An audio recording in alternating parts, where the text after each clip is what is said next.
د هیوادو په اقتصادي وده کې د ټوکر د صنعت رول. د نړۍ د هیوادو په اقتصاد کې د صنعت ارزښت څو اړخیز دی. دا صنعت د اقتصادي ودې، کارموندنې، نوښت او سوداګرۍ په شمول د مختلفو ابعادو له پلوه ارزښت لري. صنعتي سکتور د اقتصادي پرمختګ داسې بنسټ دی چې د یو هیواد له خامو موادو څخه په اعظمي توګه استفادې او سوداګرۍ ته پراختیا ورکولو کې مرسته کوي. پالیسي جوړونکي زیاتره د پراخو اقتصادي اهدافو د ترلاسه کولو لپاره پر صنعتي وده تمرکز کوي. د ټوکر صنعت د نړۍ په کچه د اقتصادي ودې لپاره یو مهم سکتور دی. دا صنعت نه یوازې د کارموندنې فرصتونه برابروي، بلکې د ډیرو هیوادونو د صادراتو یو مهم جز دی.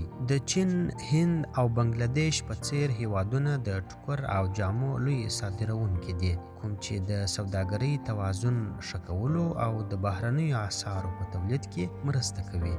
د ټوکر صنعت د هیواد د زراعتي برخې د ملاتړ سربیره د فابریکې صنعت، د کرنې یعنی طبیعي فایبرونو لپاره، کیمیاوي توکي یعنی مصنوعي فایبرونو لپاره او لوجستیک په ګډون د مختلفو فرعي سکتورو ملاتړ کوي.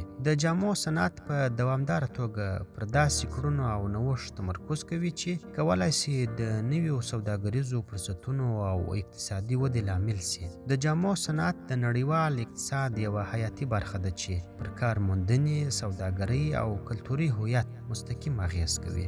د ټوکر صنعت په ډیره لویه سطحه د یو هیواد اقتصادي ودې مهمه برخه ده.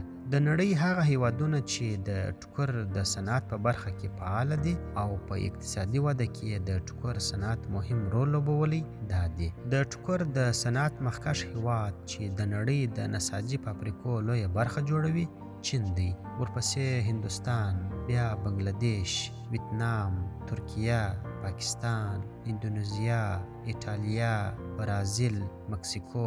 دا لیست خورا اوږد دی چې تقریبا 90 هیوادونو ته رسیږي. دا هغه هیوادونه دي چې تر ډیره د ټوکر د صنعت په برخه کې فعال پاتې شوي دي.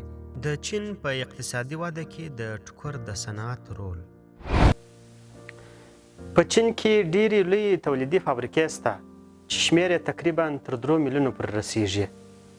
د هغو له جملې څخه 100,000 فابریکې د ټوکر د صنعت دي. د ټوکر او جامو صنعت د چین په کورنیو ناخالص تولیداتو کې نږدې 6% ونډه لري. دا سکتور د چین په هیواد کې د تولیدي سکتور تر ټولو لوی مرسته کوونکی دی چې په مستقیم ډول یې تر 20 میلیونه خلکو او په میلیونونو نورو ته په غیر مستقیم ډول دندې چمتو کړي دي. د 2023 کال د اکتوبر میاشتې د راپورونو له مخې چین د ټوکر د صنعت په برخه کې هر کال له 5% څخه تر 10% پورې عاید ترلاسه کوي. په دې معنی چې هر کال په سلګونه میلیارډ ډالر عاید د نساجي له صنعت څخه ترلاسه کوي. د نساجي صنعت د چین د اقتصادي جوړښت د بنسټ ډبره پاتې شوې چې د کارموندنې، صادراتو او د ناخالصو تولیداتو په برخه کې د پام وړ ونډه لري. د نساجي صنعت د چین د تولیداتو یوه حیاتي برخه ده.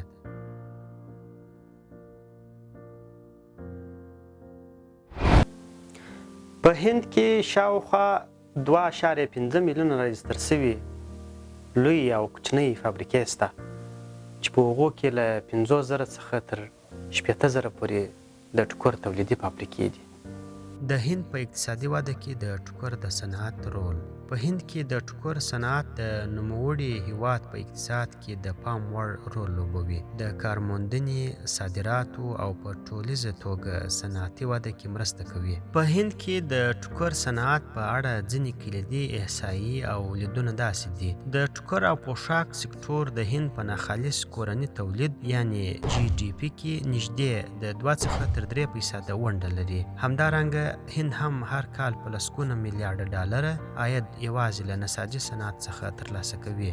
د هند د ټوکر صنعت کې تر 45 میلیونه زیاتو خلکو ته په مستقیم ډول او څه باندې 80 میلیونه خلکو ته په غیر مستقیمه توګه د کار زمینه مساعده شوې ده. د 2021 څخه د 2022 کلونو د مالی راپورونو له مخې د هند د ټوکر صادرات نږدې 44 میلیارډ ډالرو ته رسیدلي چې د ټولو صادراتو شاوخوا 11% جوړوي. همدارنګه هند په نړۍ کې د پنبې تر ټولو لوی تولیدونکی دی چې د نړۍ د پنبې په سلو کې 22% برخه جوړوي.